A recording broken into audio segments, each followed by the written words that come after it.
Meditation. Meditation की कोई special technique नहीं है। मैंने एक टेक्निक इजाद की है, शायद वो आपके लिए भी काम करे, तो सुन के देखिए। मैं इसे बोलता हूं आर्टिफिशियल डाइंग, आर्टिफिशियली मर जाना। एक अंधेरा कमरा कीजिए, अंधेरे कमरे में कोशिश कीजिए कि जहां से कोई आवाज ना आ सके और बिल्कुल अकेलापन, तन्हाई हो। स्ट्रेस मैनेजमेंट में जब आप स्ट्रेस्ड हैं, परेशान हैं, टेंशन में हैं, तो मैं टॉप लिस्टेड एक चीज रखा करता हूं, वह है कुछ काम के सप्लीमेंट्स। काम के सप्लीमेंट्स मैं 2-3 चीजों के नाम बता रहा हूं जो इजीली अवेलेबल भी हैं। जैसे कि मैंने पिछली वीडियो में अर्ज किया था कि हम बहुत जल्द मेंटल डिसऑर्डर पर एक सीरीज करने जा रहे हैं। आज की ये वीडियो उसी का हिस्सा है जिसे बोलते हैं स्ट्रेस मैनेजमेंट। टेंशन, तनाव, चिंता, एप्रीहेंशंस, कॉन्फ्लिक्ट्स, ये स्ट्रेस के मुख्तलिफ नाम हैं, अलग अलग नाम है।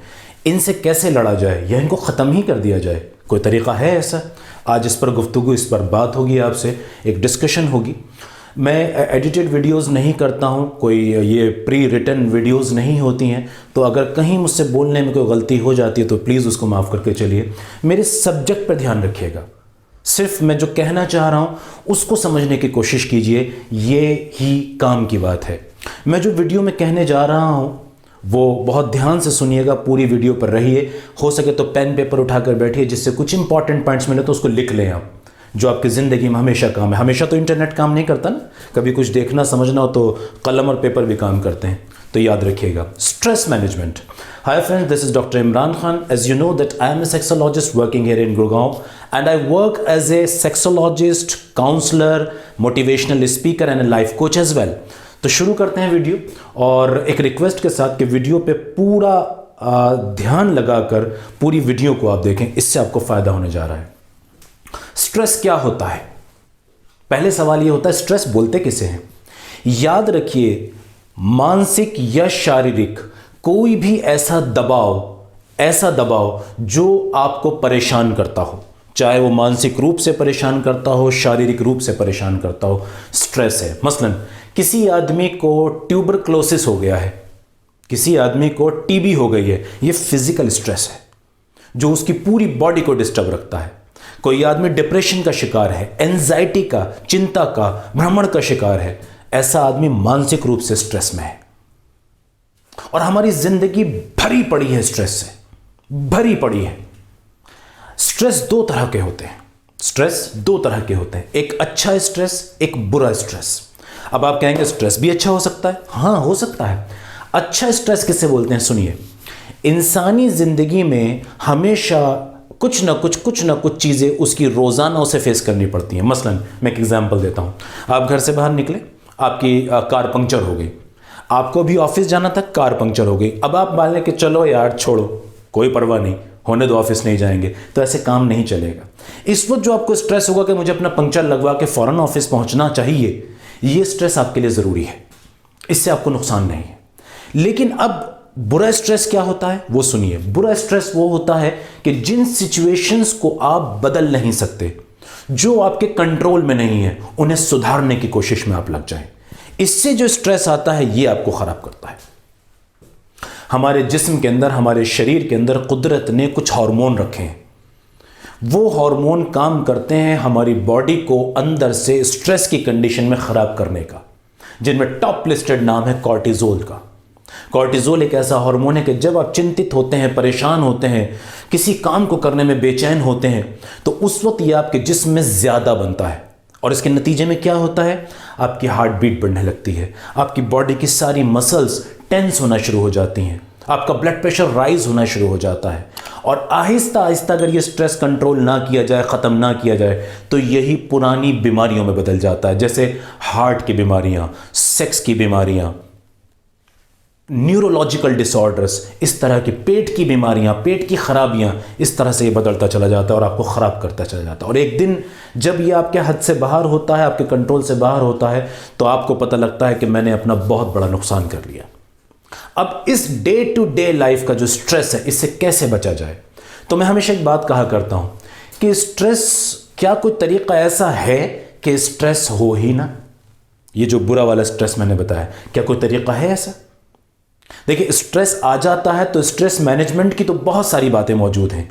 मल्टीपल वीडियोस अवेलेबल हैं, बेशुमार किताबें अवेलेबल हैं, आर्टिकल्स अवेलेबल हैं, डिफरेंट डॉक्टर्स ने इस पर बात की और बहुत अच्छा काम किया, बहुत मेहनत की है। मैं उन सबको बहुत अप्रिशिएट करता हूँ, उन्होंने बहुत मेहनत की है। लेकिन ज़्यादातर मेहनत स्ट्रेस मैनेजमेंट पे हुई है। स्ट्रेस को कैसे मैनेज किया जाए, इस पे कम बात हुई है कि स्ट्रेस हो ही ना, और उसको उस स्टेट को अचीव करने के लिए आपको क्या करना होगा वो समझिए। मैं यहां 3 पॉइंट आपको दूंगा और वो 3 पॉइंट यकीन जानिए अगर आपने अपनी ज़िंदगी में फॉलो किए, आपने उनको समझने की कोशिश की। मैं नहीं जानता कि वो जो 3 पॉइंट्स मैं आपको देना चाह रहा हूं, अब उसको कितनी गहराई से समझ सकते हैं, मन की कितनी गहराइयों के साथ उसको जान सकते हैं, समझ सकते हैं, मैं ये तो नहीं कह सकता। लेकिन अगर आपने उसको समझ लिया तो मैं आपको यह एश्योरेंस दे सकता हूं कि आप अपनी लाइफ की काया पलट देंगे। इससे पहले कि मैं वो 3 पॉइंट आपको बताऊं, मैं 2-3 शेर आपको सुनाना चाहता हूं। मुझे अपने स्टूडेंट लाइफ से ही उस गज़ल को मुझे बहुत पसंद थी वो, और मैं अक्सर उसके शेर पढ़ा करता था, लिखा करता था। मैं आपको सुनाना चाहता हूं। और स्ट्रेस का ताल्लुक इन अशार से, इस पोइट्री से सीधा सीधा है जो मैं आपको बताना चाह रहा हूं। और वो गज़ल कुछ इस तरह से है कि सफ़र में धूप तो होगी, जो चल सको तो चलो। सफ़र में धूप तो होगी, जो चल सको तो चलो। सभी हैं भीड़ में, तुम भी निकल सको तो चलो। सभी हैं भीड़ में, तुम भी निकल सको तो चलो। यहां किसी को कोई रास्ता नहीं देता, यहां किसी को कोई रास्ता नहीं देता। मुझे गिराकर भी अगर तुम संभल सको तो चलो। सफ़र में धूप तो होगी, जो चल सको तो चलो। और देखिए कितना प्यारा शेर है कि किसी के वास्ते राहें कहां बदलती हैं। हाँ, किसी के वास्ते राहें कहां बदलती हैं। तुम अपने आप को खुद ही बदल सको तो चलो। तुम अपने आप को खुद ही बदल सको तो चलो। और ये हासिल गज़ल है और बहुत बेहतरीन शेर है, सुनिए। यही है ज़िंदगी। मैं थोड़ा सा इमोशनल हो रहा हूं क्योंकि ये मेरे जज्बात से जुड़ा है। यही है ज़िंदगी, चंद ख्वाब कुछ उम्मीदें। यही है ज़िंदगी, चंद ख्वाब कुछ उम्मीदें। इन्हीं खिलौनों से अगर तुम बहल सको तो चलो। सफ़र में धूप तो होगी, जो चल सको तो चलो। आइए शुरू करते हैं इस सफ़र को। मैं 3 पॉइंट आपको बताता हूं कि आपकी ज़िंदगी से ये स्ट्रेस ख़त्म हो जाए। पहला पॉइंट, ये ध्यान रखिएगा, पहला पॉइंट है, वो रटिए, सिचुएशन आपसे बनती है, आप सिचुएशन से नहीं बनते। जिस वक्त धरती पे पहले इंसान को भेजा गया, जिस वक्त धरती पर पहले इंसान को भेजा गया, याद कीजिए, क्या वहां कोई सिचुएशन थी? नहीं, उस वक्त कोई सिचुएशन नहीं थी, क्योंकि पूरी धरती पे वो इंसान अकेले थे। कोई सिचुएशन नहीं थी। अब सिचुएशन बनाई गई उनके लिए। खाने की जरूरत भी बनाई गई, बीवी की जरूरत भी बनाई गई, बच्चों की जरूरत भी बनाई गई। अब जरूरतें और सिचुएशन क्रिएट की गई। यानी कि पहले आपको भेजा गया, अब सिचुएशंस को भेजा गया। क्यों? कि आप इन सिचुएशंस को कैसे हैंडल करते हैं, ये आप पे डिपेंड करता है, ना कि सिचुएशन आप पे डिपेंड करती। तो करना क्या है कि सिचुएशंस को देखने का नजरिया बदलना है। मसलन मैं एक एग्जांपल देकर आपको समझाता हूं। ऑफिस में आपके बॉस ने आपको डांट लगा दी, आपके सीनियर ने आपको डांट लगा दी। अब इसको देखने का तरीका क्या है? या तो आप इसे डीमोटिवेशन वाला एक पार्ट अपनी जिंदगी में बना लें कि यार मेरे बॉस ने मुझे डांट कैसे दिया, मेरी तो बेइज्जती हो गई। एक नजरिया है ये, इससे आपके अंदर नेगेटिव एनर्जी बढ़ेगी, आप आहिस्ता आहिस्ता आहिस्ता स्ट्रेस में जाने शुरू हो जाएंगे। और एक नजरिया ये है, जरा जानने की कोशिश कीजिए प्लीज, समझने की। एक नजरिया ये है कि यार मेरे बॉस ने अगर मुझे डांटा है तो क्या पता वो खुद कहीं से परेशान आया हो और अपनी फ्रस्ट्रेशन उसने मुझ पर निकालने की कोशिश करी हो। या कहीं ऐसा तो नहीं कि मैं सच में कोई गलती कर रहा हूं, चलो उसको इंप्रूव करते हैं, कोई बात नहीं यार, ये भी इंसान ही तो है, गलती हो सकती है। एक नजरिया है ये। अब जैसे ही सिचुएशन सेम है, नजरिए 2 हो गए। अब जैसे ही नजरिया बदला, आपकी बॉडी का रिएक्शन बदल गया। मसलन जैसे ही आपने उसके बारे में अच्छा सोचा, आपकी बॉडी में हैप्पी हार्मोन्स, एंडोर्फिन्स बढ़ने लगे। और जैसे ही आपने सोचा यार मेरे साथ ऐसा कैसे हो सकता है, मैं तो इतना सिंसियर हूं, इतनी मेहनत करता हूं, ऐसे कैसे हो गया, तो अब फौरन आपकी बॉडी में कॉर्टिसोल बढ़ना शुरू हो गया। नतीजा क्या निकला कि जो एक ही सिचुएशन है, सिचुएशन एक है, बॉडी के रिएक्शन दो हैं, इनको समझिए। तो सिचुएशन आपसे बनेगी, आप सिचुएशन से नहीं बनेंगे। हम अक्सर क्या करते हैं, सिचुएशन हमें बना रही होती है, सिचुएशन हमें बना रही होती है।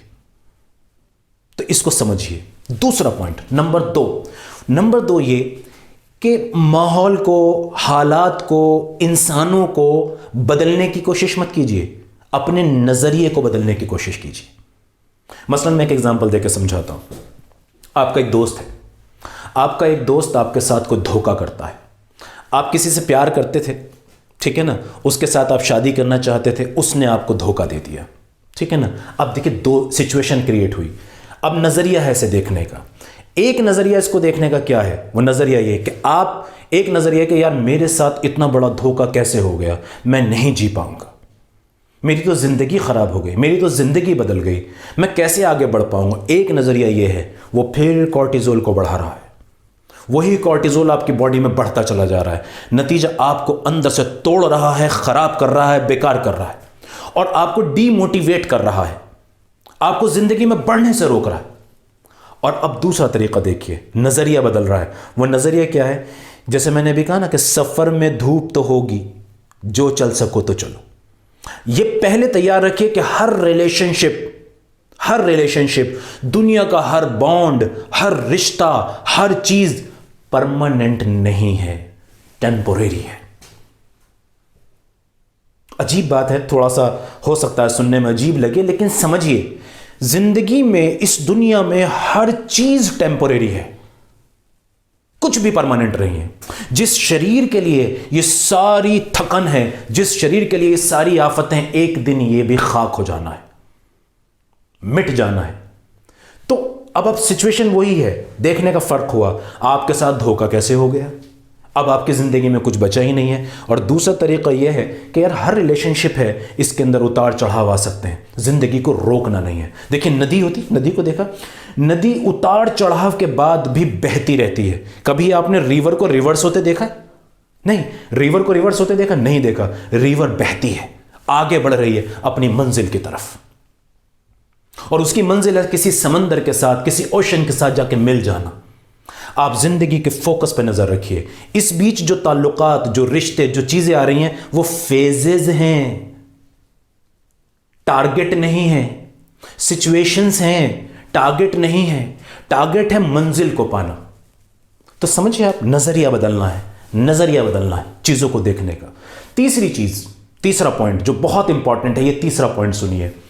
जिंदगी का, जो मैं अभी सेकंड में लाया था, अब मैं इसे थर्ड बना रहा हूं पॉइंट को, कि जिंदगी का जो भी मकसद होगा, जो टारगेट आपका होगा, वही लेवल आपके स्ट्रेस का होगा। मसलन आपने अपनी जिंदगी का टारगेट जो भी बनाया है, वो डिसाइड करेगा कि आपकी बॉडी कैसे रिएक्ट करेगी। मसलन मैं एक एग्जांपल देता हूं। अभी कुछ रोज पहले बोर्ड के एक एग्जाम की खबर मैंने सुनी, तो पता ये लगा कि एक बच्चे ने, हमारे यहाँ हरियाणा में एक लड़के ने अपने बोर्ड के एग्जाम से पहले ही छत से कूदकर जान दे दी, इस टेंशन में कि कहीं मैं फेल ना हो जाऊं। और मैं चौंकाने वाली आपको बताऊं बात, कि उसने हरियाणा बोर्ड में टॉप किया था। ये उसकी मौत के बाद जब रिजल्ट आया तो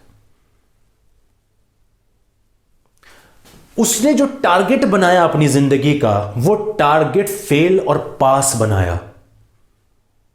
टारगेट फेल और पास बनाया। उसने एजुकेशन को, उसने अपनी एजुकेशनल ग्रोथ को अपने किरदार, अपनी पर्सनैलिटी डेवलप करने का तरीका नहीं बनाया, उसे अपना मकसद नहीं बनाया। मकसद उसने बोर्ड के एग्जाम में पास और फेल होने को बनाया। नतीजा क्या निकला? यकीनन अगर आपने टारगेट पास और फेल होना बनाया है, तो फेल होने से डिसअपॉइंटमेंट होगा, फेल होने से लोगों में बेइज्जती होगी, क्योंकि टारगेट ही आपने वो बना रखा था। उससे पहले ही उसने अपनी जान दे दी। और ऐसे केसेस आपने भी बहुत सुने होंगे, इससे पहले भी बहुत बार हो चुके हैं। इंडिया के अलग अलग जगहों से और दुनिया के और अलग मुख्तलिफ इलाकों से खबरें मिलती हैं। मकसद क्या है जिंदगी का? मैं कभी कभी लोगों की बातें सुनता हूं, मुझे लोग आके मालूम भी करते हैं मेरे क्लिनिक पर और मेरे इंटरव्यूज में और जगह भी, कि डॉक्टर साहब फला मोटिवेशनल स्पीकर ने ये कहा, फला ने ये कहा, ऐसे दौलत कमानी चाहिए, ऐसे पैसे कमाने चाहिए, ऐसे तरक्की करनी चाहिए। तो आपका क्या कहना है इस बारे में? मैं ये कहा करता हूं कि ज़िंदगी में जो मटेरियल है, आपकी गाड़ी, आपका बंगला, आपका प्रोफेशन, आपकी पोजीशन, ये आपकी ज़िंदगी की ज़रूरत है। इसे मकसद मत बनाइए।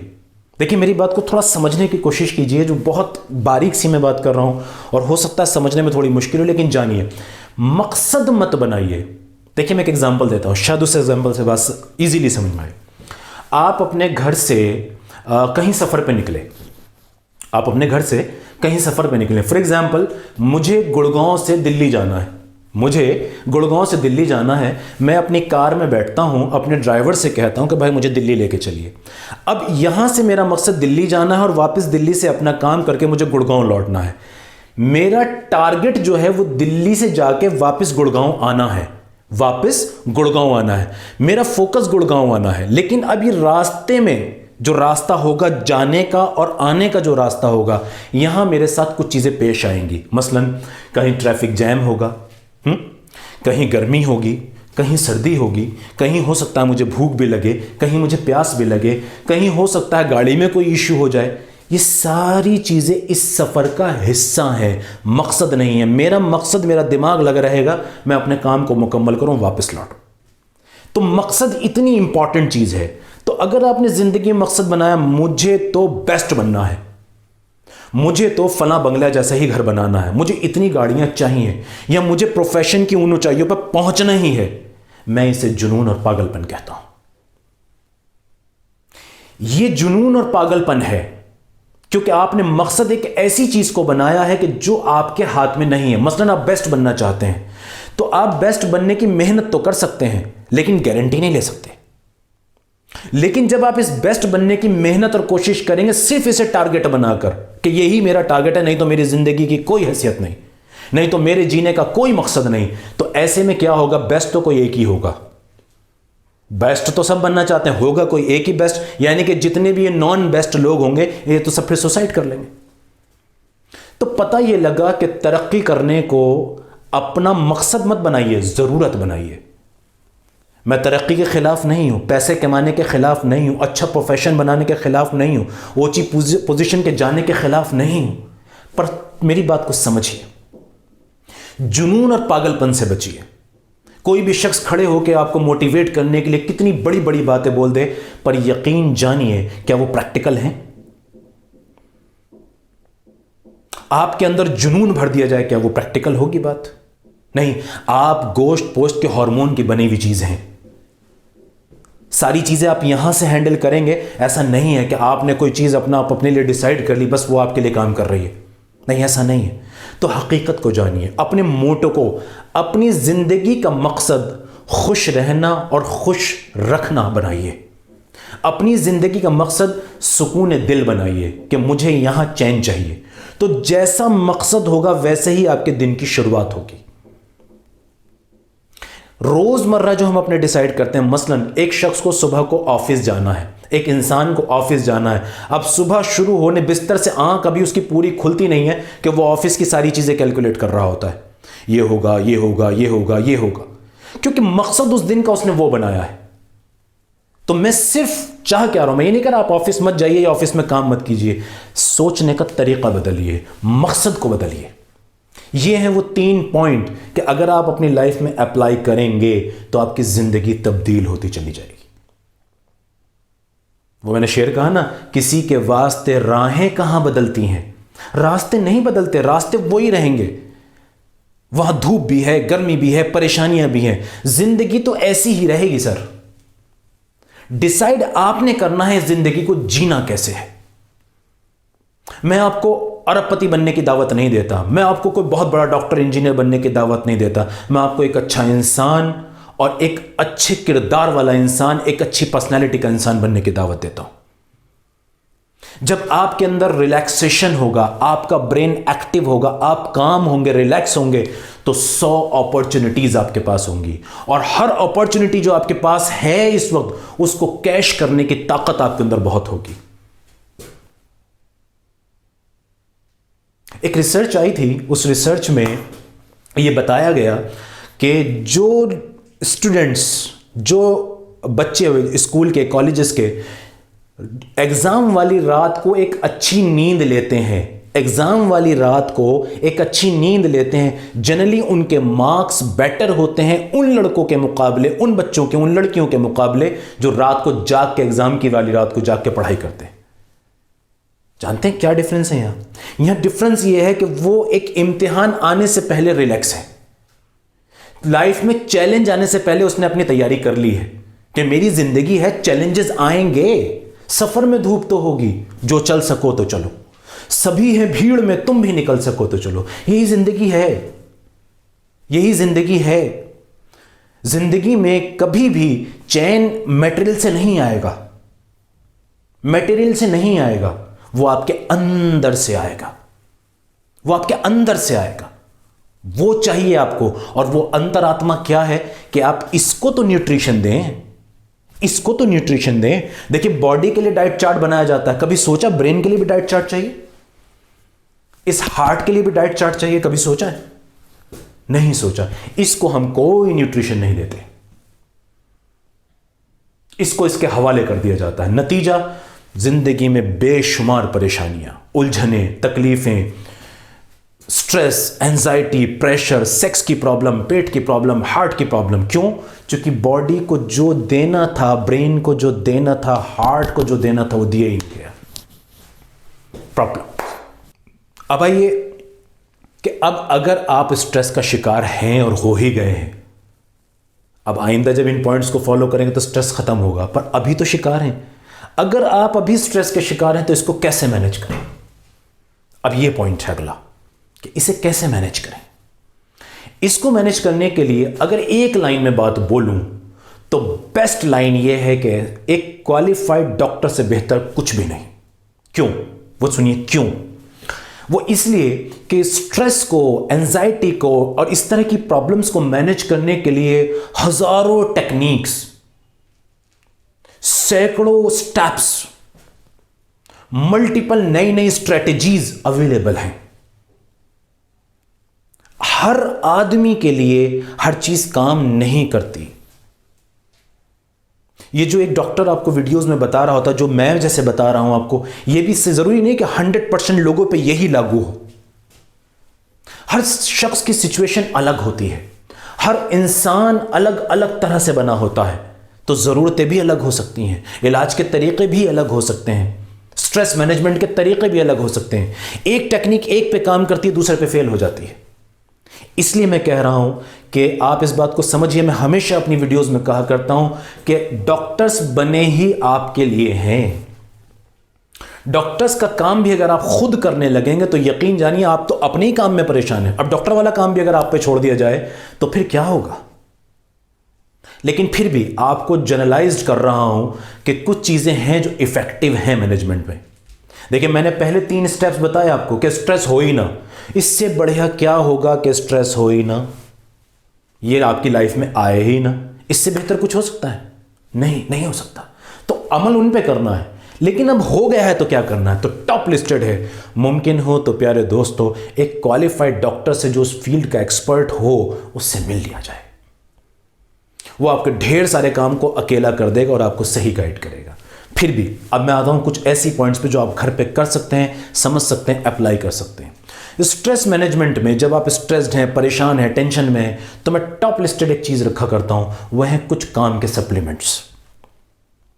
काम के सप्लीमेंट्स मैं 2-3 चीजों के नाम बता रहा हूं जो इजीली अवेलेबल भी हैं और आप अपनी लोकल मार्केट से उसको खरीद भी सकते हैं। जैसे अश्वगंधा, सर्पगंधा जिसे रोवॉल्फ या सर्पेंटिना भी बोलते हैं, यूनानी जबान में से अजरोल बोलते हैं। तुलसी, ये अश्वगंधा, सर्पगंधा, तुलसी, ब्राह्मी, कावा, ये वो कुछ चीजें हैं जो इजीली मार्केट में मिल जाती हैं। और अगर आप थोड़ी सी रिसर्च करेंगे तो आपको इनके प्रोडक्ट्स भी मिलते हैं जो आपको हेल्प करेंगे रिलैक्स होने में। ये वो सप्लीमेंट्स मैंने बताए हैं जो इंटरनली बायोकेमिकली आपकी हेल्प करेंगे। स्ट्रेस से लड़ने के लिए और आपकी बॉडी के ऊपर से स्ट्रेस के गंदे इफ़ेक्ट्स को हटाने के लिए, स्ट्रेस की वजह से आने वाली मुश्किलों की और परेशानियां जो शरीर पर आती हैं उसको कंट्रोल करने में हेल्प करते हैं। लेकिन फिर याद रखिए, हर चीज़ हर किसी के लिए नहीं होती। फिर मैं बताऊंगा कि सप्लीमेंट भी किसी क्वालिफाइड डॉक्टर के सुपरविजन में शुरू किया जाए तो अच्छा होता है, चाहे यूनानी या आयुर्वेदिक ही क्यों ना हो। ये मशहूर है ना कि इन दवाइयों के साइड इफेक्ट्स नहीं होते। हाँ, ये सच है, इनके साइड इफेक्ट्स नहीं होते, लेकिन कब? कि जब देने वाला एक क्वालिफाइड फिजिशियन हो।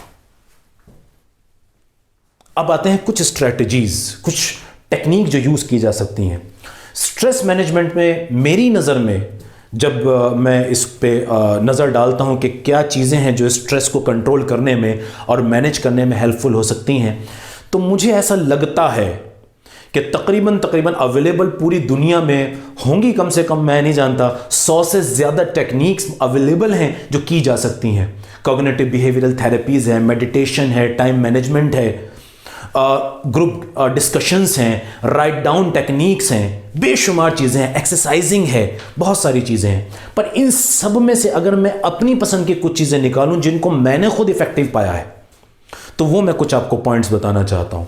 इसमें टॉप लिस्टेड जो मेरी नज़र में शायद मैं अगर कहूं कि स्ट्रेस को अकेला ये भी काफ़ी है कंट्रोल करने के लिए, तो ये गलत नहीं होगा, और वो है फिजिकल एक्टिविटी।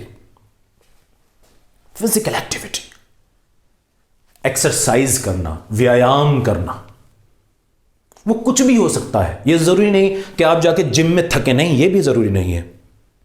1 घंटे की ब्रिस्क वॉक कमाल कर सकती है, चमत्कार कर सकती है। आधा घंटे की वॉक, आधे घंटे का ब्रिस्क वॉक और कुछ योगा कमाल कर सकता है।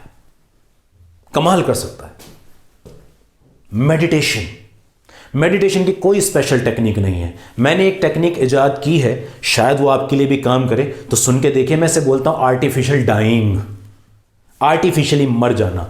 एक अंधेरा कमरा कीजिए, अंधेरे कमरे में कोशिश कीजिए कि जहां से कोई आवाज ना आ सके और बिल्कुल अकेलापन, तन्हाई हो। I called it artificial dying.